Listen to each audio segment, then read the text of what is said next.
हाँ भाई, 12th class mathematics में सबसे इंपॉर्टेंट टॉपिक है अवकलन। सबसे पहले अवकलन होता क्या है? अवकलन और समाकलन दो सगे भाई हैं, जुड़वा पैदा हुए थे, लेकिन पहले ये निकला था बाहर और बाद में ये। ठीक है, सबसे ज्यादा इंपॉर्टेंस है गणित के अंदर। जितना भी आप 11th-12th का मैथ पढ़ लो, सारी चीजें इनके ऊपर डिपेंड होती है। आगे बहुत सारे अनुप्रयोग है, क्षेत्रमिति में भी और सरफेस एरिया निकालने में भी इसका उपयोग होता है। अवकलन होता क्या है? अब अवकलन के लिए सबसे पहले जरूरी चीज है फंक्शन y बराबर एफ एक्स। नॉर्मली सब जानते ही होंगे y बराबर एफ एक्स। फलन जिसको अपने बोला जाता है, फलन क्या होता है? एक चर को दूसरे चर के पदों में व्यक्त करना। जैसे y बराबर एफ एक्स, यहाँ पे y किसका फलन है? x का फलन है। y x का फलन है, यानी y बराबर एफ एक्स। अब सबसे पहली बात आती है अवकलन की परिभाषा। अवकलन क्या होता है, किसको अवकलन कहते हैं? अवकलन रियल में अगर नॉर्मल एकदम सिंपल शब्दों में बात करें तो वो होता है परिवर्तन की दर। क्या होता है? परिवर्तन की दर।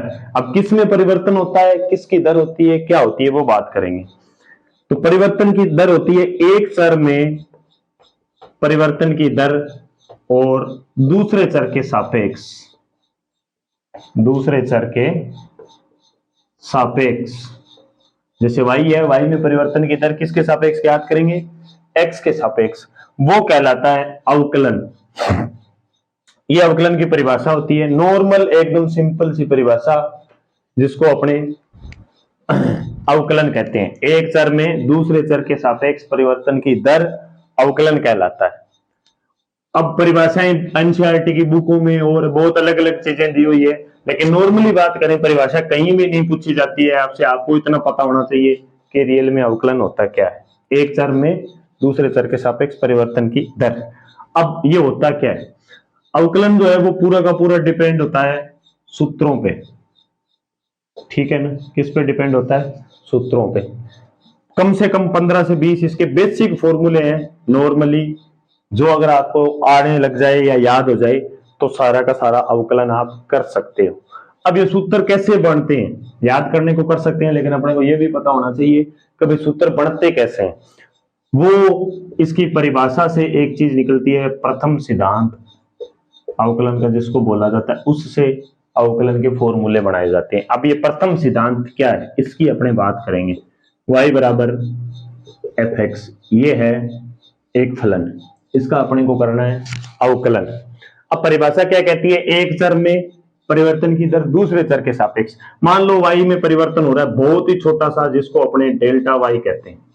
y में परिवर्तन हुआ डेल्टा y, तो जितना परिवर्तन y में हुआ है उतना ही उधर किस में हो जाएगा? x में हो जाएगा। ये बन जाएगा F X plus delta x। ठीक है, y में परिवर्तन और उधर हो गया x में परिवर्तन। अब इस y को आप उधर ले जाओ तो ये बन जाएगा delta y is equal to F X plus delta x, और माइनस का हो जाएगा y। अब इस y की जगह अपने वापस क्या लिख सकते हैं? y किसको माना था? यहाँ पे y माना था एफ एक्स को, फलन को। किसको माना था?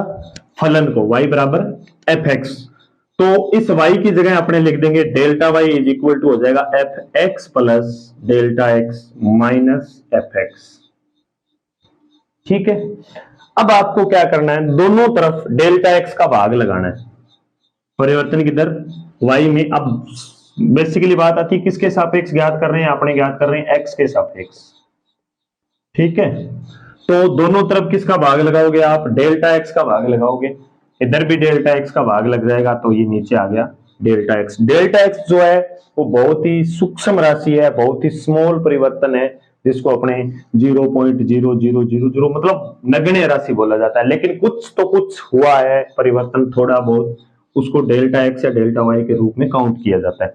दोनों तरफ डेल्टा x का भाग लगने के बाद में, अब ये डेल्टा x बहुत ही सूक्ष्म राशि है, यानी कि नगण्य मान सकते हैं, इसको 0 के बराबर मान सकते हैं।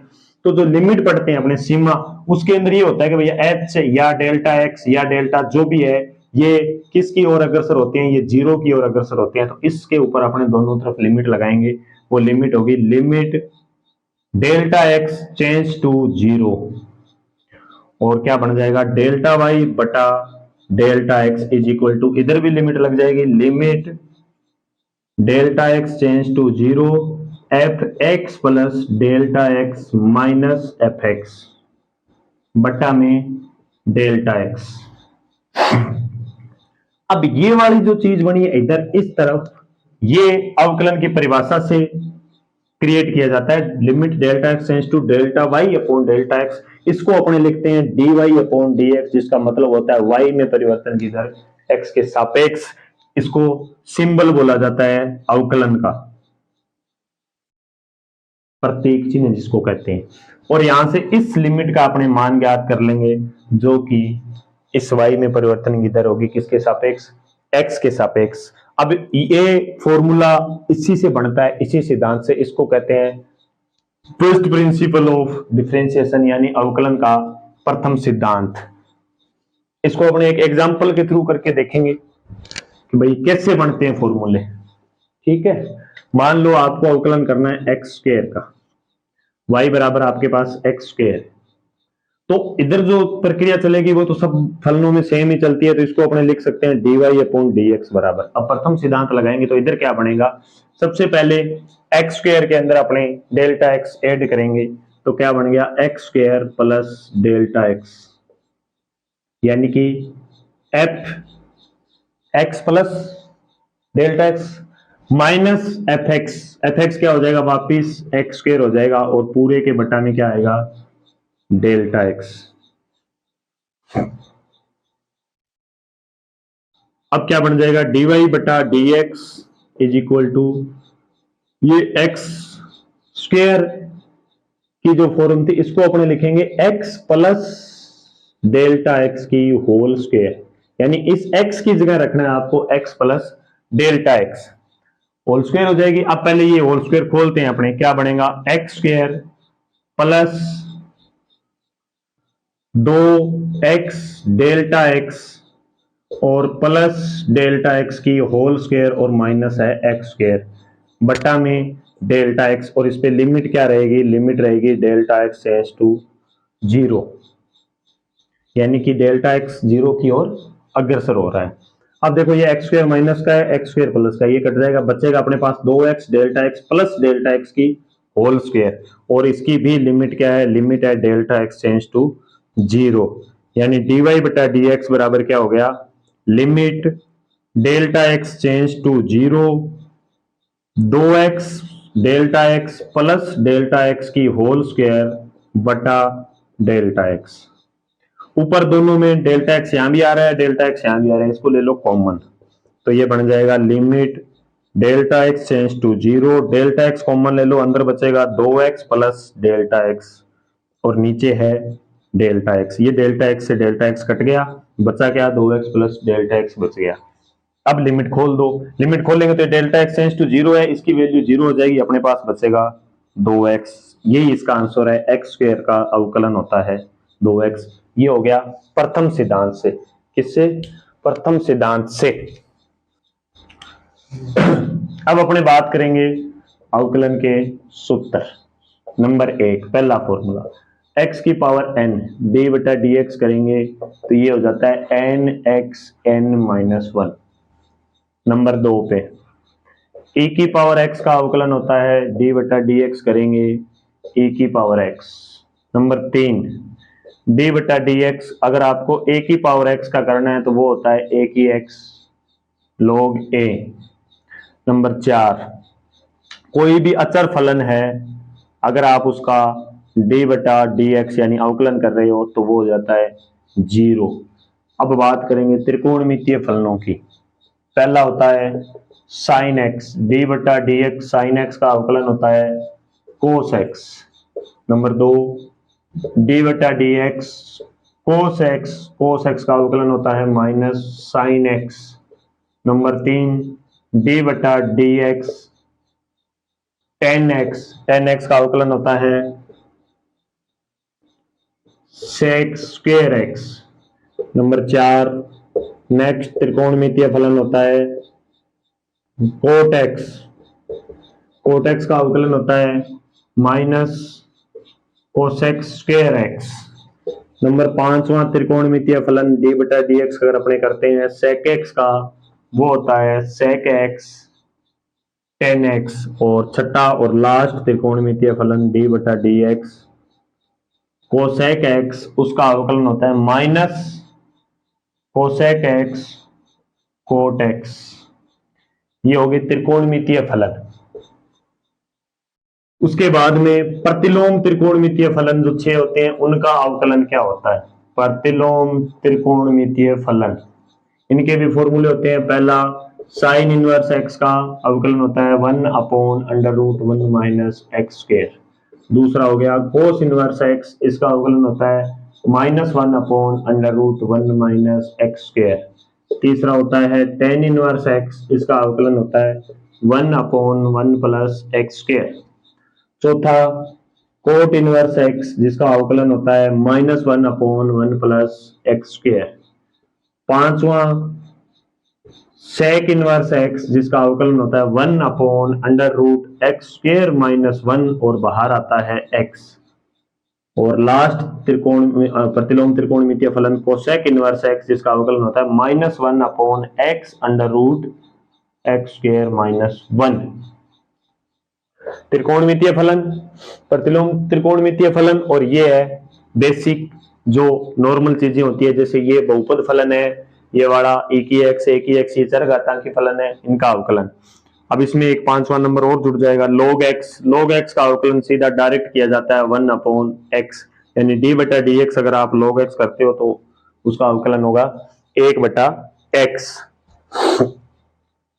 तो ये बेसिक जो मेन फॉर्मूले हैं वो ये इतने ही है अवकलन के, इन्हीं के आधार पे अपने अवकलन कर सकते हैं, मोस्टली यही काम में आते हैं। अब अवकलन किया कैसे जाता है, कैसे फलनों का किस प्रकार से क्या अवकलन होता है, तो वो मोस्टली जनरली 3-4 चीजें अपने को ध्यान में रखनी चाहिए।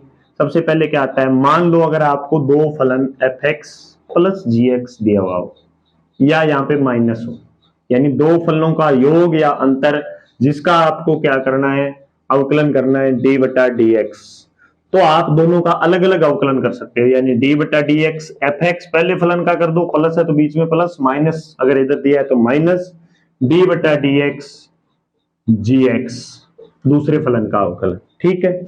दूसरी बात d बटा dx अगर आपको दो फलन गुणा में मिलते हैं, यानी fx डॉट gx मिलता है, तो आप क्या करोगे, fx डॉट gx के लिए पहले फलन को छोड़ दो fx और d बटा dx यानी अवकलन कर दो दूसरे फलन का gx, प्लस अब दूसरे फलन को छोड़ दो gx और d बटा dx कर दो fx। इसको आप इधर भी कर सकते हो, यानी दूसरे को छोड़ सकते हो पहले का अवकलन, प्लस पहले को छोड़ दो दूसरे का अवकलन। ये प्लस है बीच में, किधर भी कर सकते हो, कोई दिक्कत नहीं होती, यहां हमेशा बीच में प्लस आता है। तीसरी बात d बटा dx fx बटा gx, यानी दो फलन आपको भाग में मिल जाए। ठीक है ना। अब ये जो फॉर्मूला है इसको बोला जाता है u डॉट v का, और इसको बोला जाता है u बटा v का। ठीक है ना। इसमें क्या होता है, आपको अवकलन करने के लिए सबसे पहले नीचे वाले फलन का होल स्क्वायर कर दिया जाता है, यानी gx की स्क्वायर। u बटा v में दो फलनों का भाग है, आप d बटा dx कर रहे हो, नीचे वाले फलन का होल स्क्वायर कर दो, और ऊपर क्या करना है, नीचे वाले फलन को सीधा डायरेक्ट लिख के छोड़ दो gx, और d बटा dx कर दो ऊपर वाला फलन, ऊपर क्या था fx, माइनस का चिन्ह, उसके बाद में ऊपर वाले फलन को छोड़ दो fx को, और d बटा dx कर दो नीचे वाला फलन यानी कि gx। ये u बटा v का फॉर्मूला इसको बोला जाता है। d बटा dx अगर आपको करना हो, मान लो k कोई कांस्टेंट साथ में हो और उसके साथ fx आ जाए, फलन के साथ कांस्टेंट आ जाए, तो आपको क्या करना है, k को बाहर छोड़ देना है और d बटा dx हो जाएगा fx, यानी फलन का अवकलन कर दो, k कांस्टेंट बाहर चला जाएगा। फॉर एग्जांपल इसका एक छोटा सा एग्जांपल, मान लो 3x स्क्वायर दिया हुआ है y बराबर, तो dy बटा dx क्या हो जाएगा, 3 को छोड़ दिया, x स्क्वायर का अवकलन होता है, गुणा में आ जाएगा 2x, यानी फाइनल आंसर आएगा आपके पास 6x। ये अवकलन करने के नॉर्मल तरीके हैं, भी अवकलन को किया कैसे जाता है, बेसिक एकदम जीरो लेवल का मैटर है, एकदम बेसिक है। अब अपने आगे बात करेंगे कि 12th क्लास के अंदर अवकलन में क्या है, किस किस टाइप का है, कैसे करना है, आरबीएसई और एनसीईआरटी दोनों में। हाँ, तो अब जो चीजें बच गई यानी 12th के अंदर आरबीएसई और एनसीईआरटी में अवकलन के अंदर क्या है, कैसे करना है, वो अपने बात करेंगे नेक्स्ट वीडियो में। आज ये अवकलन का और मैथमेटिक्स का पहला वीडियो। Thank you guys.